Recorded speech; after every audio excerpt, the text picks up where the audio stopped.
All right, let's jump right into this explainer and uncover the truth about one of ancient Egypt's most fascinating yet totally misunderstood deities. When we think of the Egyptian pantheon, our minds usually go straight to the big superstars, right? We think of Ra, Osiris, and of course, Isis. But hovering just at the edge of the light, playing an absolutely vital role in both life and the afterlife, is a goddess who history has kind of pushed to the sidelines. Today, we're going to look closely at the evidence, the wild myths, and the massive temples dedicated to Nephthys, the shadow of Egypt. To really grasp how the ancient Egyptians approached life and death, we have to look past the famous goddess Isis for a second and ask about the sister who stood right there beside her. Throughout ancient Egyptian history, Nephthys was practically glued to Isis in funerary rites.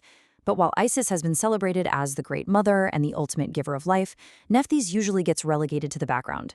She's often cast as just the grieving sister, or worse, the wife of a villain. But as the visual evidence and the ancient texts reveal, she was so much more than just a secondary character. Her actual Egyptian name, Nephthys, grounds us immediately in her practical everyday function. Nephthys is actually just the Greek version of her name.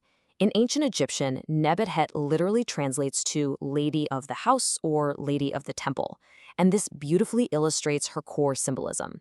Along with Isis, she represented the temple pylon. That's the massive trapezoidal tower gateway at the entrance to an Egyptian temple, which symbolized the horizon. She was quite literally the threshold between the mundane, everyday world and the divine. She was the gatekeeper to the sacred mysteries. Section 1. The Mythical Family Tree. Let's see how she fits into the heavy-hitting Heliopolitan Ennead.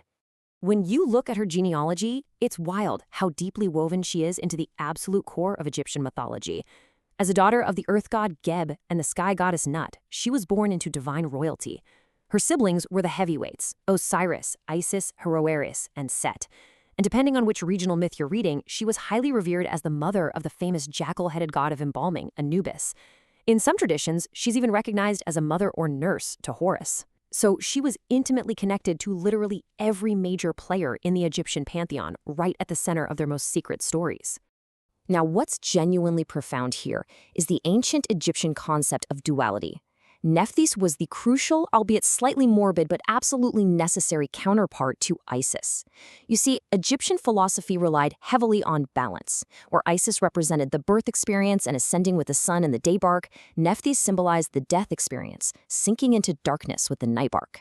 This is beautifully laid out in the pyramid texts. But listen, this didn't make her evil. She was viewed as a genuinely helpful, excellent goddess. She was the morbid but crucial force of heavenly transition that every pharaoh, and eventually every everyday Egyptian, desperately needed to safely navigate the afterlife. Section 2. Wife of the villain? Let's untangle her seriously complicated relationship with Set. You've probably heard that she was married to the villainous god Set. You know, the guy who murdered their brother Osiris. But recent Egyptological research totally flips this idea on its head. For the longest time, mostly because of the Greek historian Plutarch, it was just accepted as fact that Nephthys was Set's loyal wife, awkwardly caught in the middle of a divine murder mystery. But when we actually go back and look at the original early Egyptian sources, there is very little explicitly linking Nephthys to Set in a traditional marriage, especially not within the context of the whole Osiris murder myth. The crucial takeaway is that early Egyptian sources almost never link her to the murderous version of Set. Instead, she's tied to his benevolent, protective alter ego, worshipped out in the Western oases. As Egyptologist Jessica Levi points out, Set was an incredibly complex god with multiple aspects. Yes, he was the villain in the Osiris story, but he was also the heroic god who rode in the sunboat and killed the chaos serpent Apophis. In the regions where Set was actually worshipped as a protector, Nephthys is depicted right there alongside him as a co-ruler. It completely changes how we view her allegiances. The few myths that do actually connect them in the Osiris narrative shew a relationship based on chaos and conflict, not a happy divine marriage. Take this wild account from Papyrus Berlin p. 8027. In this text, a highly intoxicated Set attempts to assault Nephthys before the other gods step in. When he's later accused of murdering Osiris, Set essentially ignores the murder charge entirely and instead complains that the gods took Nephthys away from him, literally referring to her as a female donkey that rightfully belongs to him. Yikes. It's a chaotic, violent depiction that paints Nephthys as a victim of Set's unhinged nature rather than his willing partner in crime. Section 3. Mourner, Protector, and Nurse. Let's look at what she actually did for the gods and the people of Egypt. Beyond the family drama, Nephthys was a fierce protector and an incredibly nurturing force. She transitioned seamlessly from weeping over the dead to literally nursing the living pharaoh. After Osiris was murdered, it was Nephthys who helped Isis gather up his scattered body parts and loudly mourn him. She's often depicted doing this as a wailing kite bird. But she was also the nursing mother of the infant Horus, which by extension made her the protective nurse of the reigning pharaoh. And she wasn't just a gentle caretaker either. Texts describe her as a ferocious divinity capable of incinerating the pharaoh's enemies with her fiery breath. On top of all that, she had the very specific job of guarding the canopic jar that held the deceased's lungs. Her regenerative powers on the embalming table were considered so vital that in the city of Memphis, she was literally known as the queen of the embalmer's shop. Because of her crucial role in putting Osiris back together, she became deeply associated with health and embalming. The bed of life refers directly to the embalming table where the dead were prepared for eternity. She was absolutely essential to the process of turning a mortal, decaying corpse into an immortal, glorified body. Section 4. Magic, Embalming, and Beer. Let's dive into my absolute favorite part of her portfolio. Nephthys was full of surprises that go way beyond bandages and mourning. It's honestly incredible to think that this fearsome goddess of putrefaction and wailing was also the go-to deity for childbirth, magical healing, and, shockingly, beer. In the Papyrus Westcar, we actually see her traveling in disguise with other deities to physically help a mortal woman give birth. We also find her likeness carved into countless amulets because she was a master of words of power, offering unmatched magical protection. And yes, she was a festive deity whose religious rites literally mandated the liberal consumption of alcohol. Temple reliefs at Edfu and Dendera show us something incredibly relatable. The pharaoh would make massive offerings of beer to Nephthys, and in return, she used her divine powers to ensure he could drink lavishly without suffering a hangover the next day. I mean, how fascinating is that? It makes the ancient world feel so human.